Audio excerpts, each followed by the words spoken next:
Hello नमस्कार श्री स्वामी समर्थ। स्वागत आहे तुम्हा सगळ्यांचं माझ्या यूट्यूब चॅनलवरती। आजचा दिवस तुम्हा सर्वांना खूप छान सुखाचा आणि आनंदाचा जाऊ देत हीच मी स्वामींच्या चरणी प्रार्थना करते आणि आजच्या व्हिडिओला सुरुवात करते। पण त्या अगोदर तुम्ही माझ्या चॅनलवरती जर नवीन असाल तर चॅनलला सबस्क्राइब नक्की करा।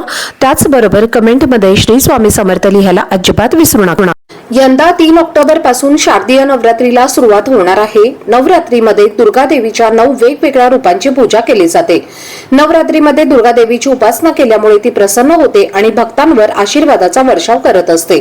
पण अशा काही गोष्टी आहेत ज्या नवरात्रीमध्ये घरी आणून देवीचा आशीर्वाद आपल्याला मिळवता येतो, तर या गोष्टी अतिशय शुभ अशा मानल्या जातात। तर पहा, पितृपक्ष हा सुरू आहे, तर तुम्ही म्हणाल पितृपक्षामध्ये या वस्तू खरेदी करून आणल्या तर चालतील का? कारण पितृपक्षामध्ये आपण कोणत्याही शुभ कार्याची सुरुवात करत नाही आणि कोणत्याही नवीन गोष्टींची खरेदी सुद्धा करत नाही। मग या गोष्टी घरामध्ये आपण आणू शकतो का? तर नक्कीच आपण या वस्तू घरामध्ये आणू शकतो, कारण याचा सकारात्मक प्रभाव आपल्या घरावरती पडणार असतो आणि म्हणूनच या वस्तू पितृपक्षामध्ये जरी तुम्ही खरेदी करून आणल्या तरी सुद्धा चालतात, पण नवरात्रीमध्ये तुम्हाला योग्य त्या ठिकाणी या वस्तू ठेवता येतील। पितृपक्षामध्ये या सर्व वस्तू आपण खरेदी केल्यामुळे आपल्याला त्याचं शुद्ध करावं लागेल आणि त्यानंतर नवरात्रीमध्ये त्याची स्थापना तुम्हाला करावी लागेल। तर कोणत्या या वस्तू आहेत याविषयीची संपूर्ण माहिती तुम्हाला आजच्या या व्हिडिओमध्ये मी शेअर करणार आहे, त्यामुळे व्हिडिओ हा स्किप न करता शेवटपर्यंत नक्की पहा, जेणेकरून तुमच्यापर्यंत योग्य ती माहिती पोहोचेल। आणि तुम्ही माझ्या चॅनलवरती जर नवीन असाल तर असेच माहितीपूर्ण नवनवीन व्हिडिओ पाहण्यासाठी चॅनलला पण लगेच सबस्क्राइब करा आणि बेल आयकॉनला पण प्रेस करा, म्हणजे मी जेव्हा कधी नवीन व्हिडिओज अपलोड करेन त्याचं नोटिफिकेशन सर्वात आधी तुम्हाला मिळेल आणि तुमचा एकही व्हिडिओ हा मिस होणार नाही। तर पहा, आपल्या हिंदू धर्मामध्ये सणांना अनन्यसाधारण महत्त्व आहे आणि या सणांमुळेच घरामध्ये नव चैतन्य निर्माण होत असतं।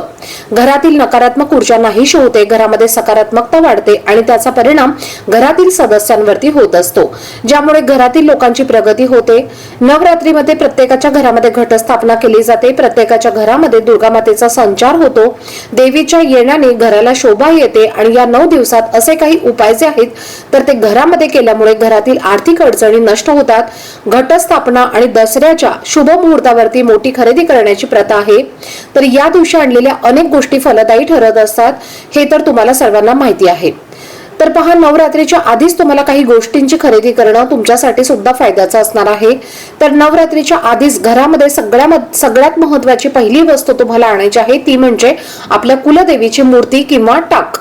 नवरात्री मध्ये दुर्गा देवीचा प्रवेश आपल्या घरामध्ये होत असतो, पण ती कायमस्वरूपी घरामध्ये राहावी यासाठी ही लोक तिची मूर्ती किंवा प्रतिमा घरात आणतात आणि 9 दिवस या प्रतिमेचे पूजन करून वर्षभर आपल्या देवाऱ्यामध्ये स्थापित आपण करत असतो। कुलदेवीचा फोटो किंवा मूर्ती आपल्या देव्हारात असेल तर आपल्या हाताने नित्यनियमित तिची पूजा होते आणि तिची कृपादृष्टी आपल्या कुटुंबावरती राहत असते। घरामध्ये सुख समृद्धी येते आणि आपल्या कुटुंबाभोवती तिचं एक संरक्षण कवच तयार होत असतं आणि त्यामुळे नवरात्रीच्या आधीच तुम्हाला देवीचा टाक किंवा मूर्ती आपल्या घरामध्ये आणायची आहे। आणि यानंतर दुसरी वस्तू आहे ती म्हणजे प्रत्येकाच्या घरामध्ये ही वस्तू असलीच पाहिजे। तर पहा, नवरात्रीमध्ये देवीच्या 9 रूपांची पूजा केली जाते, मग या देवीच्या 9 रूपांमध्ये देवी लक्ष्मीचं सुद्धा एक रूप आहे आणि त्यामुळे तुम्हाला नवरात्रीच्या आधीच आपल्या घरामध्ये लक्ष्मीची पावलं जर तुम्हाला मिळाली तर ती तुम्हाला आणायची आहेत। ही लक्ष्मीची पावलं तुम्हाला कोणत्याही सोन्याच्या दुकानामध्ये मिळतील, शक्य असेल तर तुम्ही चांदीची पावलं आणू शकता किंवा जर तुम्हाला शक्य नसेल तर तुम्ही पितळेची किंवा पंचधातूची लक्ष्मीची पावलं आणली तरीही चालतील। आता ही पावलं तुम्हाला कुठे लावायची आहेत तर पहा, आपल्या घरामध्ये ही आणून ठेवल्यानंतर नवरात्रीच्या पहिल्या दिवशी तुम्हाला तुमच्या घराच्या उंबरठ्यावरती ही लक्ष्मीची पावलं लावायची आहेत। उंबरठ्याच्या दोन्ही बाजूला लक्ष्मीची पावलं लावल्यामुळे आपल्या घरामध्ये देवी लक्ष्मीचं आगमन होतं, घरामध्ये सुख समृद्धी येते, धनधान्याची कधीही कमतरता भासत नाही। पण उंबरठ्यावरती फक्त लक्ष्मीची पावलं लावून चालणार नाही, तर तुम्हाला त्याची नित्य नियमानं पूजा सुद्धा करावी लागेल। ज्याप्रमाणे आपण आपल्या देवपूजा करत असतो अगदी त्याच प्रकारे तुम्हाला उंबरठ्यावरती लावलेल्या पावलांची सुद्धा रोजच्या रोज देवपूजेनंतर पंचोपचारे पूजा ही करायची आहे। आणि जर तुम्हाला उंबरठ्यावरती देवीची पावलं लावणं शक्य नसेल तर तुम्ही देवघरामध्ये सुद्धा या पावलांची स्थापना करू शकता, त्यामुळे तुमच्यावरती देवीचा आशीर्वाद राहतो आणि व्यक्तीच्या जीवनामध्ये खूप प्रगती होत असते। यानंतरची तिसरी वस्तू आहे ती म्हणजे तुमच्या घरामध्ये तुम्ही आणू शकता, तर ती आहे कलश। आपल्या हिंदू धर्मामध्ये वेगवेगळ्या पूजेनुसार कलशाचं महत्त्व आहे आणि नवरात्रीमध्ये आपल्या कुलदेवीच्या नावाने मंगल कलश देवाऱ्यामध्ये स्थापित केला जातो। तर हा मंगल कलश देवाऱ्यात कसा स्थापित करावा यावरचा डिटेल व्हिडिओ तुमच्यासोबत मी लवकरच शेअर करणार आहे। जर तुमच्याही देवाऱ्यामध्ये अजूनही तुम्ही देवीच्या नावाने मंगल कलश स्थापित केलेला नसेल तर नवरात्रीच्या पहिल्याच दिवशी तुम्हाला हा कलश स्थापित करायचा आहे आणि त्यासाठी तुम्ही नवरात्रीच्या आधीच एक कलश घरामध्ये घेऊन यायचा आहे।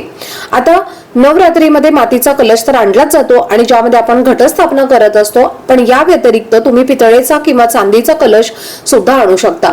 तर हे चांदीचा किंवा पितळेचा कलश आणणं हे सुद्धा शुभ असतं आणि त्या कलशामध्ये तुम्हाला देवाऱ्यामध्ये तुमच्या देवीच्या नावाने मंगल कलशाची स्थापना करायची आहे। देवाऱ्यामध्ये मंगल कलशाची स्थापना केल्यामुळे आपल्यावरती येणारी सर्व संकट विघ्न ती स्वतःवरती ओढून घेते आणि त्यामुळेच बऱ्याचदा तडा सुद्धा नारळाला जात असतो। तर अशा वेळेला नारळाचं काय करायचं किंवा नारळ तुम्ही कधी बदलायचा तर हे सुद्धा मी तुम्हाला लवकरच शेअर करणार आहे। त्यानंतर पुढची वस्तू आहे ती म्हणजे नवरात्रीच्या आधीच तुमच्या घरामध्ये आणायची आहे। तर पहा, नवरात्रीच्या काळामध्ये देवीला लाल चंदनाची माळ ही खूप प्रिय आहे। त्यासोबतच नवरात्रीमध्ये भक्त दुर्गा देवीच्या मंत्राचा जप करतात, त्याच्यामध्ये नवार्ण मंत्र हा देवीचा अतिशय प्रिय असा मंत्र आहे। त्यामुळे तुमच्या घरामध्ये जर लाल चंदनाची माळ नसेल तर ती सुद्धा तुम्ही आणू शकता। नवरात्रीच्या 9 दिवसांमध्ये जितकी जास्तीत जास्त तुम्हाला देवीची सेवा उपासना करता येईल तितकं महत्त्वाचं आहे, कारण देवी जागृत स्वरूपामध्ये आपल्या घरामध्ये वावरत असते आणि जर तुमच्या घरामध्ये जपमाळ नसेल तर तुम्ही नक्कीच जपमाळ आणा आणि या जपमाळेवरती तुम्हाला देवीच्या नवर्ण मंत्राचा जप हा करायचा आहे। ओम ऐं ह्रीं क्लीं चामुंडाय विचे हा मंत्र आहे। तर या मंत्राचा जप केल्यामुळे देवीची कृपा भक्तांवरती कायम राहते आणि देवी तुम्हाला भरभरून आशीर्वाद देत राहते। यानंतर महत्त्वाची वस्तू आहे ती तुम्हाला नवरात्रीच्या आधीच घरी आणायची आहे, ती म्हणजे कवड्यांचं तोरण। तर पहा, आपल्या घराच्या मुख्य प्रवेशद्वाराला आपण आंब्याच्या पानांचं तोरण जसं लावत असतो तितकंच महत्त्व कवड्याच्या तोरणाला सुद्धा दिलं जातं।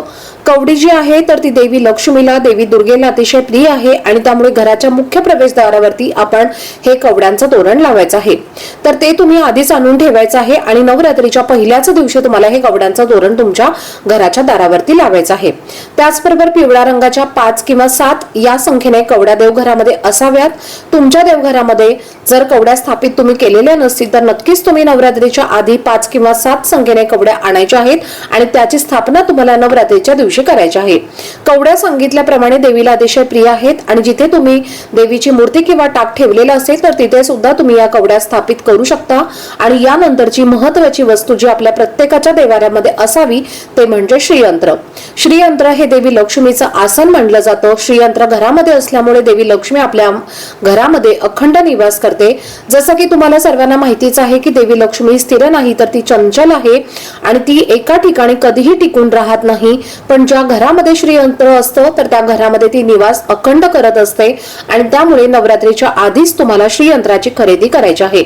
सांगितल्याप्रमाणे काही वस्तूंचा सकारात्मक आणि शुभ परिणाम आपल्या घरावरती होत असतो, त्यामुळे पितृपक्षामध्ये जरी तुम्ही या वस्तूंची खरेदी करून आणली तरी सुद्धा तुम्हाला याचे काहीही अशुभ परिणाम जाणवणार नाहीत, उलट सकारात्मकच परिणाम तुमच्या घरामध्ये राहतील।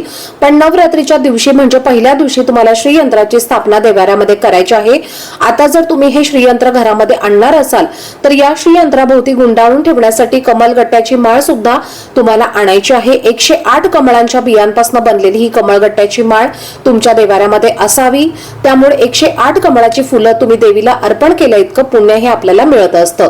त्यामुळे जर तुमच्याही घरामध्ये आधीपासून श्रीयंत्र असेल तर श्रीयंत्राभोवती गुंडाळून ठेवण्यासाठी कमळगट्ट्याची माळ तुम्ही घेऊ शकता आणि जर तुम्ही श्रीयंत्र खरेदी करणार असाल तर दोन्ही वस्तू तुम्हाला खरेदी करून एकत्र आणायच्या आहेत। श्रीयंत्रासोबतच अनेक अशा वस्तू आहेत ज्या अतिशय शुभ अशा मानल्या जातात, ज्यामध्ये येतो तो म्हणजे शंख। शंख हा प्रत्येकाच्या देवाऱ्यामध्ये असायलाच हवा। जशा आपल्या देवघरामध्ये देवांच्या मूर्ती असतात, फोटो असतात, तितकंच महत्त्व देवांना प्रिय असणाऱ्या या वस्तूंना आहे, ज्यामध्ये देवीचा शंख जो दक्षिणावर्ती शंख या नावाने ओळखला जातो किंवा तुम्ही विष्णूचा शंख सुद्धा आणू शकता। तर शंखाचे अनेक प्रकार आहेत, पण हे 2 शंख आपल्या देवाऱ्यामध्ये असावेत।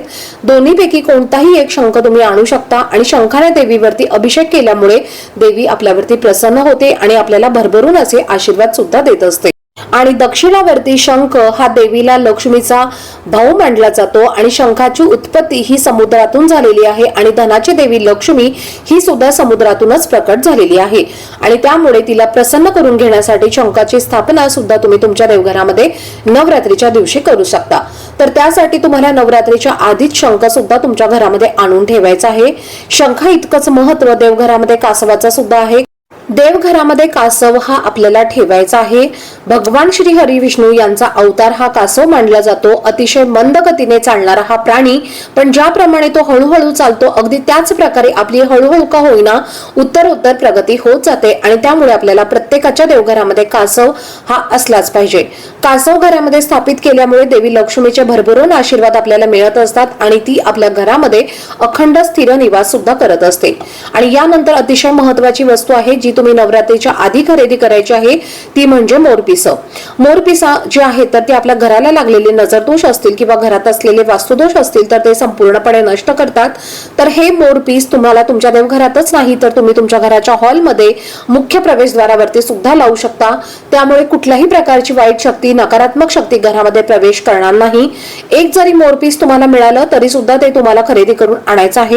यानंतर तुम्ही चांदीची देवी म्हणजे लक्ष्मीचा सिक्का सुद्धा खरेदी करून आणू शकता, ज्यावरती देवी लक्ष्मी आणि श्री गणेशाची प्रतिमा आहे असा चांदीचा शिक्का तुम्ही खरेदी करून आणू शकता। आता पितृपक्ष हा चालू आहे, मग या सर्व वस्तूंना तुम्हाला नवरात्रीच्या दिवशी शुद्ध करावं लागेल। मग त्यासाठी तुम्हाला काय करायचं आहे, थोडंसं गंगाजल घ्यायचं आहे आणि ह्या ज्या वस्तू आपल्या घरामध्ये आपण आणलेल्या आहेत पितृपक्षामध्ये तर त्या वस्तूंवरती गंगाजल तुम्हाला थोडं थोडं शिंपडायचं आहे। पण जर तुम्ही धातूच्या वस्तू आणलेल्या असतील जसं की श्रीयंत्र असेल किंवा कासव असेल किंवा शंख असेल तर या सर्व वस्तू ज्या आहेत तर त्या तुम्हाला तुमच्या देवघरामध्ये स्थापित करण्याच्या आधी त्यांची यथाशक्ती प्राणप्रतिष्ठा तुम्हाला करायची आहे।